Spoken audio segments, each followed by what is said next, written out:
जय जय रघुवीर समर्थ.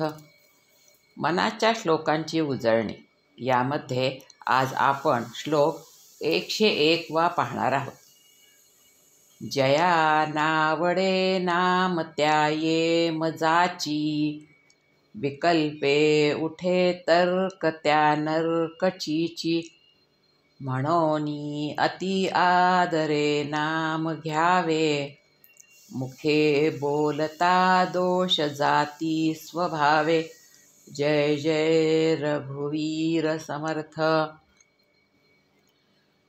आत्तापर्यंत समर्थांनी आपल्याला निरनिराळे उदाहरण देऊन नामाचं महत्त्व समजावून सांगितलेलं आहे.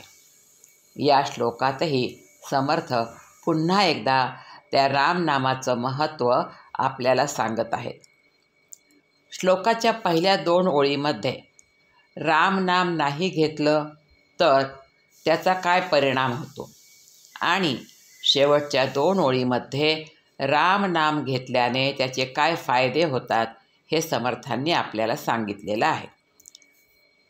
पहिल्या ओळीत समर्थ म्हणतात, जया नावडे नाम त्या येम जाची. ज्याला रामाच्या नामाबद्दल आवड नाही त्याला यम कष्ट, यातना, दुःख देतो. आपण जेव्हा जन्माला येतो तेव्हाच आपलं मरण कुठे आणि केव्हा होणार हे ठरलेलं असतं. म्हणजे काय तर मरण हे अटळ आहे, ते येणारच. मग प्रत्येकाला असं वाटत असतं की मला मरण उत्तम प्रकारे यावं, कुठल्याही यातना मला मरताना होऊ नये. पण असे चांगले मरण येण्याकरता आयुष्यभर त्याचा अभ्यासही करायला पाहिजे. मी काहीही प्रयत्न करणार नाही, कसाही वागेल, नामस्मरण करणार नाही, विषयांना सोडणार नाही, संपत्तीचा मोह सोडणार नाही, तर मग आपला अंतःकाळ सुखकर कसा बरं होईल. या संसाराची, या देहाची जी आसक्ती आहे ना, ती आपल्याला सुटता सुटत नाही. बायका मुले, घरदार, संपत्ती यामध्ये आपला जीव आयुष्यभर इतका अडकलेला असतो की ते सोडून जाताना जीवाचे हाल होतात, त्याला यातना भोगाव्या लागतात. पण जो भगवंताचं नाम घेतो त्याला या यातना भोगाव्या लागत नाही. संसाराची आसक्ती न सुटल्यामुळे त्याला पुन्हा जन्म मरणाच्या फेऱ्यामध्ये सुद्धा अडकावे लागते. पुढे समर्थ म्हणतात, जो नाम तर घेतच नाही पण त्या नामाबद्दल शंका कुशंका मात्र घेतो.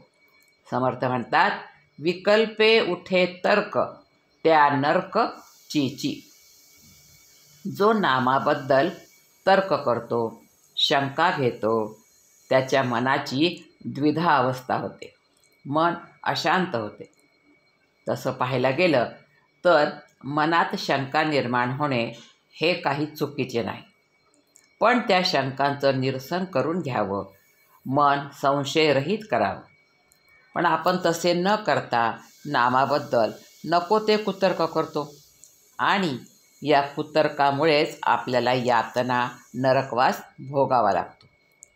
नको ते कुतर्क काढणे म्हणजे नरकासारखी घाणच होय असे समर्थ म्हणतात. आता समर्थ पुढच्या 2 ओळीमध्ये म्हणतात की नाम घेतल्याने त्याचे काय फायदे होतात. समर्थ म्हणतात, म्हणोनी अति आदरे नाम घ्यावे, मुखे बोलता दोष जाती स्वभावे. आपल्याला जर अंतःकाळी यातना, दुःख नको असेल तर समर्थ म्हणतात नाम घ्यावेच लागेल. या विषय वासनाच्या दलदलीतून बाहेर पडण्याचा एकच मार्ग आणि तो म्हणजे नामस्मरण. म्हणून अतिप्रेमाने, अतिनिष्ठेने, अति आदराने नाम घ्यावे असे सर्व संत आपल्याला एकमुखाने आग्रह करून सांगतात. त्यावर आपण विश्वास ठेवून नाम घ्यायला पाहिजे. आपल्याला नामाबद्दल कळो अथवा न कळो, नाम आवडो अथवा न आवडो, तरीही ते नाम मनापासून कोणतीही शंका मनामध्ये न घेता घेतलेच पाहिजे. समर्थ म्हणतात, आपल्याला या नामस्मरणामुळे काय फायदा होतो, तर आपल्याला आपल्यामधील जे दोष आहेत ते हळूहळू जाणवायला लागतात आणि त्या नामस्मरणामुळे दोष कमीही होतात आणि आपल्यामध्ये सद्गुणांची वाढ होते. हा एक फार मोठा फायदा नामस्मरणाचा आहे.